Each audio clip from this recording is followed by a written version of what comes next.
You know me, I hate to cut a song short, but some things are just more important than others. The sounds of Major League DJs. The song is called Careless Whisper. I've heard that same title. I think it was a George Michael song as well, sometime in the past. That kind of Careless Whisper. Yeah, I must not gain go. Today we're speaking about. In fact, we're joined by a guest of ours who is going to actually share with us, the realities of a fetal alcohol syndrome, as well as some of the information that will help to save lives. That will help to save lives, and that will help us be able to be more responsible and be better about spreading this kind of information. Unsindi Mdebele is in studio with me. Good morning, sis. Good morning, Foetal, and good How are morning to you? the listeners in Makaya. I'm so great and grateful to be here. Thank How are you. you No, doing? I'm good. It's a Friday, one of our favorite days of the week because Yeah. we get to let our hair down. But it's not all fun. I mean, if there are some serious things which we are faced with. There are, so many things in this world Yeah. that we just still need to get right Yeah. as people. We just need to do better. One is or such thing, I guess, is what we're going to be discussing today. Give us some background on fetal alcohol syndrome and what is that? What's happening? Yeah. That's not like someone drinking themselves to a point where they pass out in the fetal position, right? No ways. No. So, firstly, I'm from an organization called Fast Facts. Yes. There was research done by Rhodes University Mm. in 2017. Okay. And in the Buffalo City, and there were very high level of alcohol consumption by pregnant women. So Fast Facts had to come through. So we had to intervene in the situation after we hit the baseline. Buffalo City, yes, Chongi. So guys, we have to do better. What would Ted? Why are we always in the mix? What? I think it's because you guys are just so vibey. It's one of those areas that people want to go to in Why December. are we Everybody always wants to go to in the Islander mix, guys? because wow. So true, but I mean, so scary as well. Yeah. In reality, Yeah. you were saying. Yeah, so I was saying, and then we come to fetal alcohol syndrome because most people don't even know what that is. Mm. And the clinics and everybody else, the health system, we're just so judgmental. Yes. And we just shout without even explaining, because people don't know what happens when you drink alcohol and when you're pregnant. So fetal alcohol syndrome is actually a permanent brain damage that your unborn baby will get if you consume alcohol whilst you're pregnant. Direct effects It's- of consuming yes. alcohol whilst you're pregnant. Yes. Mm. And the thing is, we don't have the doctors, I mean, research has been done, but there's no amount of alcohol that they can safely say it is actually safe to consume when you're pregnant. It's like, one glass. Yeah, one glass is safe. Sometimes you will take just one bottle and your child will be affected, and someone else will drink a whole 5 liter and their child will not be affected. So it's not standard Yes, across yeah. stages of pregnancy or whatever. This is between you and your body and your child. Exactly. There's no explanation to that. So what we say is actually just safer if you know that you are planning to get pregnant, or you know that you're not using any what's it called, protection or any of that, or prevention methods. Yes. You rather just don't consume alcohol if you know you are sexually active. And you know that, because most women will find out they're pregnant 3 months down the line. And the hectic period and where the child is actually very vulnerable to this syndrome is in their early stages. Oh man, and that's why it's a permanent yes, damage. because I mean, if if your brain is damaged, what can you do? I mean, if my limb, there's something wrong with my limb, maybe they can put something. But there's even when it comes arms. to the brain, what do you do with the brain? There's absolutely nothing. That the hands of the doctors are actually very tight when it comes to that. That's a tough question though, because there are people with fully functional brains who still don't know what to do with them.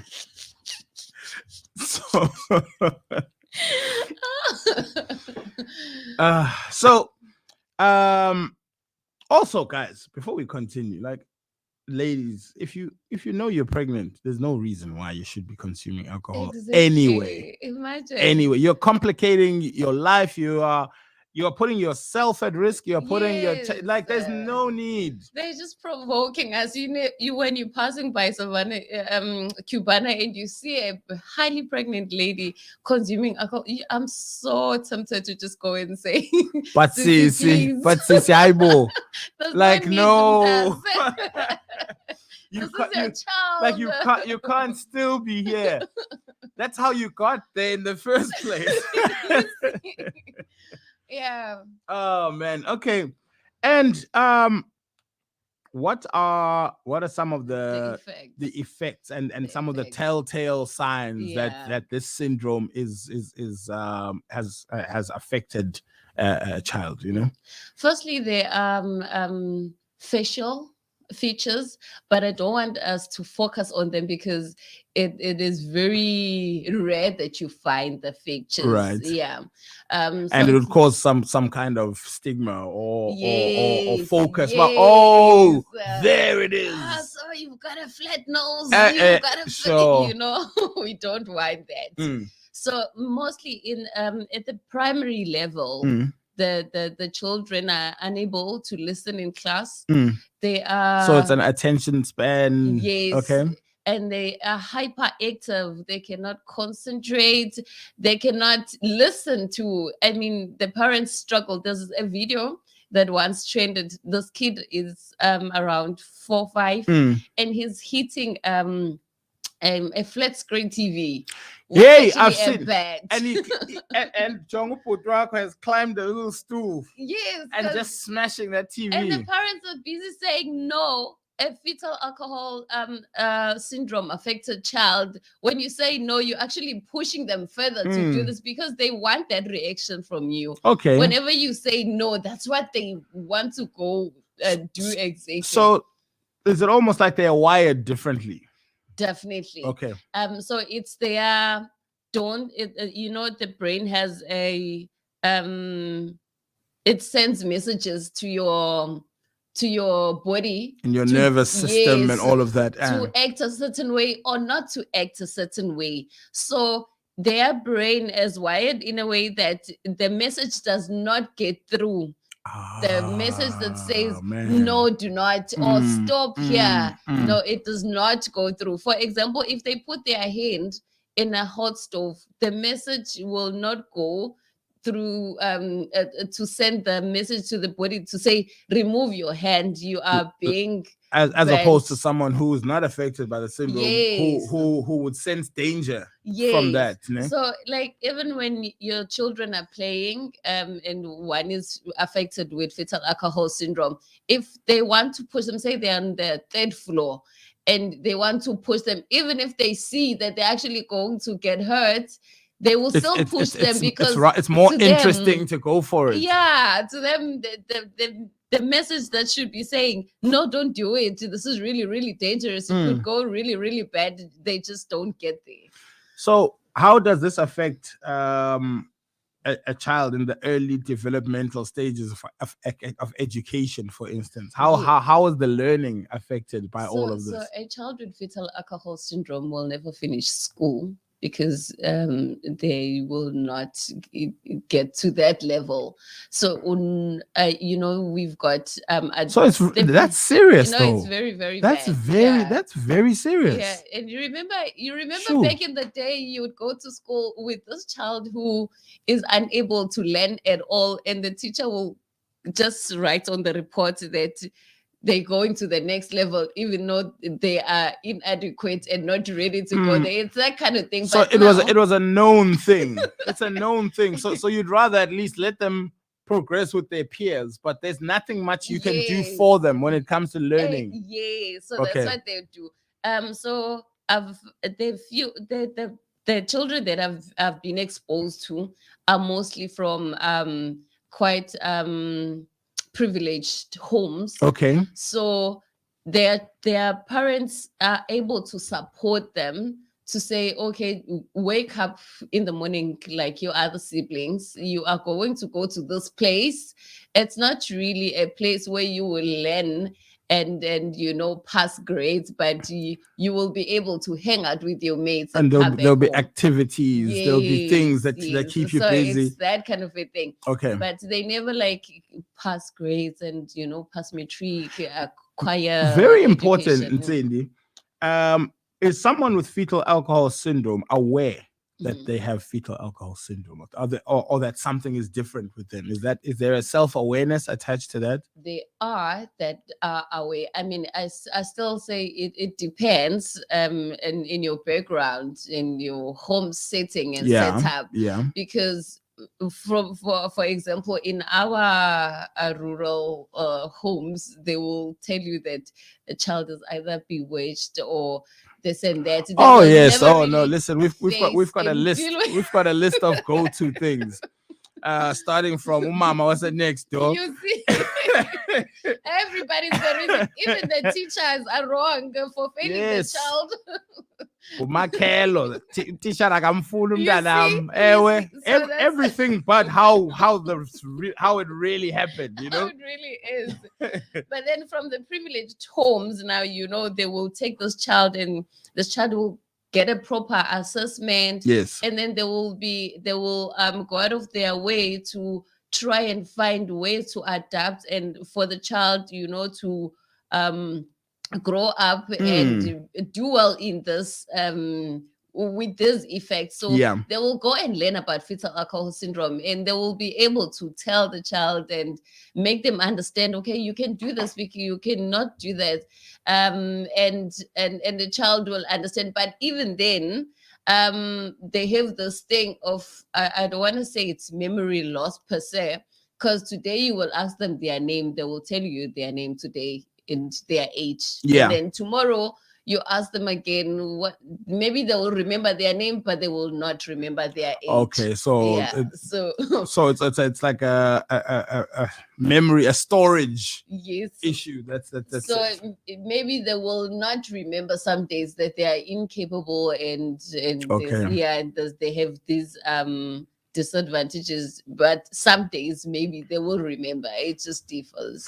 Does this also affect life expectancy for that child? Does it? I mean, can you live a normal long life? You can live a normal long life, but let me tell you, most of those countries where in their what's it called? I don't want to say jail, but at the end of the day, in their corrections, system. You find that most of the people that are there are people with fetal alcohol syndrome, because they are likely to be drug addicts, to be alcoholics, or to harm, to be to join gangsterism, violence. Because you know what, when they say to a fetal alcohol syndrome affected teenage boy, when they say for you to up your game in this gang, you need to kill and rape somebody, they find it very easy to do that. And then I'm saying, is that like it? No, fast and quick. I'll have that done by this afternoon. You see, so that's what happens. Number one, also the rejection. Yeah, because the parents will get frustrated with this child who can't do anything right. And if they don't have a full understanding of what's happening with their child, they'll just think this child is rebellious. He doesn't want to listen. He just wants to do drugs. So there's a lot of misdiagnosis that you can give, because you'll be like, "Ngumntana otheni nalona?" You see, and then people are like, mine was just like that, mbethe, and that's all. It's a slippery slope, you know. Yeah. And then at school also they will feel rejected as well, because they will not be doing well, and that will be very discouraging for them. And gangs will be now an easier option, you know, and that is where they will find a sense of belonging, because they actually want a sense of belonging. So if they're a girl, they're most likely to be promiscuous. At the age of 15, to fill some kind of void. Yes, and they want to fill it by sleeping with all those men, or just being with all the men who will use them, and then later go to the next one. But they prefer that company rather than just not. So, and I mean, that's, again, it goes back to wiring. It's not something that you can necessarily blame someone who's affected for. But these are signs how it affects. Yes, yeah.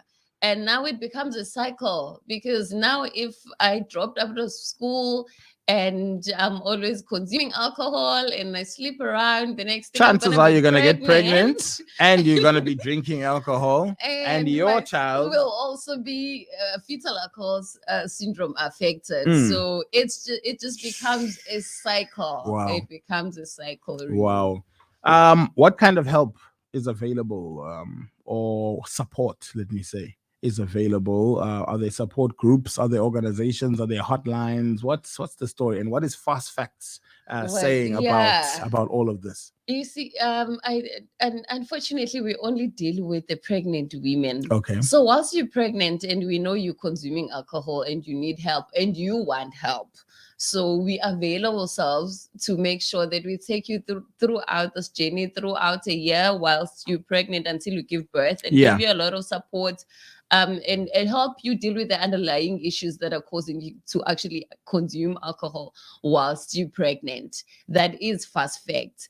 Because that's another thing we don't talk about is, yes, I mean, a large portion of the blame goes to the pregnant woman who continues to consume alcohol. But there is a root cause to why she continues to consume alcohol, knowing that she's pregnant, knowing that she's endangering not just her child, but herself, because a lot of complications can come from that. And then you still rather opt to continue. There's something there under the surface. There's always something there. I work in the informal settlement, mostly, and you'd find that those women don't have any form of economic stability, so they depend on a man. And now that you're pregnant, your man doesn't want you anymore. And now you don't want to go back home to the rural areas. And he just gives you 2 rands to buy a fat cook every day. And when I ask you, like, so see, what's the plan? Like, no, as long as he still gives me the 2 rand for a fat cook every day, I think I'll be fine. Yeah. So and this is reality, though. Yeah, this is reality. Like it would almost be better if we were making this up. But this is it's things that happen actually on a daily. We continue with different pregnant women. So we try and help them to deal with the underlying issues, which is the main cause why they are consuming alcohol. But now, if you have already given birth to a child who is affected by fetal alcohol syndrome, what we can always do is help you to understand the child better in the stages and the events that might happen, just to prepare you and equip you to be able to live with this child who's affected with fetal alcohol syndrome. But there's not much you can do, because once your child is affected with fetal alcohol syndrome, there's nothing that it's a permanent it's there to situation. Stay. It's irreversible. The child will not outgrow it. It's there. So that's why our focus is mostly on the ones that are still consuming but haven't given birth, because we are trying to minimize and reduce that cycle as well. make sure that you give birth to a healthy baby. And are there cases of rejection where parents reject their child even though they are being told what the condition is, Yeah, no, there's definitely many cases. I have a lot of mothers who are not the biological mothers, but who are fostering those children. Okay. And who are some who have adopted the children, because that woman who consumes alcohol every day, their issues are so deep, and maybe they don't even feel that there's hope. They just want to drown themselves into alcohol. So even when the child gets here, they want to give the child away because they still want to continue with alcohol and all of that. They've got much bigger problems than raising their own child. And at the end of the day, the child deserves, to have a healthy home. So I think it's safer if you give the child away, if you know that you will not be able to help this child grow, because really it's about the child here. In that case, you've made your decision. No, you've made your decision, and you've decided, and we understand. And we get it. It's not nice to hear it, but you've made up your mind, and fine. Moving forward, let's talk about the child. Right. How does one get in touch with Fast Facts? Where can people get more information about what you guys do as an organization, and if they need to speak, to somebody, if there's somebody currently who fits the profile of the people we were talking about, Ntindi, someone who is pregnant, someone who is maybe having a glass of wine as we speak, going, I think I should put this down. Please, so that will be a wise decision. But maybe someone who's listening and now understands the gravity and the reality of what we are talking about, Okay. Give us some contacts and some way for this person to be able to get in touch with you. So currently we work in Tanzania and Kunubi. Those are our focus areas because they had the highest levels. But we do make awareness campaigns even in other areas. Kunubi at Santon. Yes. Yes, that nice place. At Santon. It's Santon. That beautiful place. So I don't want to say to people maybe who are from other different areas that we are unreachable and inaccessible to them. They can still contact us, but our focus areas are Tanzania and for now, we definitely going to expand. We're going to go to other areas as well, but we are still focusing on areas. You focus on an area, you get a certain success rate, then it's working, and you move on to sure. So our office numbers are 043 816 8420 and 043 816 8407. I'm gonna call up these numbers again. It's 043 816 8420 and 043 816 8407. If maybe you work in a clinic or you work in an area and you know that the level of alcohol consumption in this area, please call us so we can come and make and do an awareness campaign, because people need the general information. I was going to say those information sessions. It's actually. Andy, we are of that generation of like, another information session. But then when you have context, when you've heard what we are talking about now, I think it opens up that desire to know more. Yeah. But also, I don't want people say they are listening to this and they are seeing maybe the symptoms in their children. And they, number one, I just want to say, do not make sure you take your child to the doctor, confirm. Don't diagnose. For the love of God, don't diagnose your child now. Or the neighbor's child, or anyone, or any child. No, please. No, please, let's go. Let's take the children for assessment so that we can be sure what's happening with them. Right. And two, there are social workers everywhere, in every hospital, in every DSD office. If you have problems with your child, please go there. They'll be very happy to help you and assist you. And trust you me, your child is not the only child going through what they're going through. They've got literature on this. They've got case studies. They've got help. Yes, also just to meet other people and understand that you're not alone will give you so much strength, Sure. Yeah, so they must please go out there, go to any organization like FAMSA. They will help you. What's the other organization besides the governmental? But the nice thing about governmental organizations is that they're everywhere. They are everywhere and they are free. Yes. Yeah. So if you cannot afford to pay a psychologist, please you'll be appointed to one who will still be able to help you. Yes. Her name is Ntindi Mdebele from the Fast Facts organization. Today we are talking fetal alcohol syndrome. I hope just by this conversation that at least you want to go and research a little bit more on your own about fetal alcohol syndrome. We can only speak for a few minutes, but I think we've given you enough to go and dig deeper. Again, don't take this information and use it as your benchmark to go and judge and diagnose and become and go from whatever you do on a daily basis to having a PhD in diagnosing people just by looking at them. This is not what this is about. Exactly. We've got enough stigmas. We've got enough superstitions. We've got enough trouble with assumptions.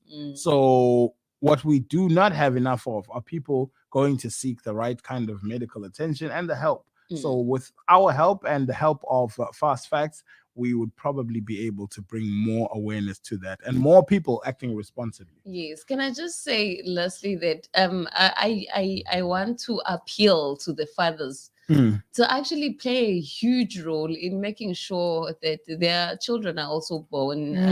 I mean, if it means do not drink. If you normally go out with your girlfriend to drink, in support of in support. We'll get back there. We'll get back there one day. Whatever it takes. It's just this 9 months, and you want to have a healthy baby. Whatever it takes, just give them the full support. Even if you don't want them anymore, can you just be there to support them throughout the 9 months of their pregnancy? And the 18 years that you are legally responsible. Yes, most definitely. And hopefully for the rest of their lives, because you're just an awesome parent. That's what we want to see. Ntindi, thank you so much, and keep up the good work, guys. Thank you so much, Woody. Thank you. We are extraterrestrial. We are KNR. This is KNR. Radio according to you.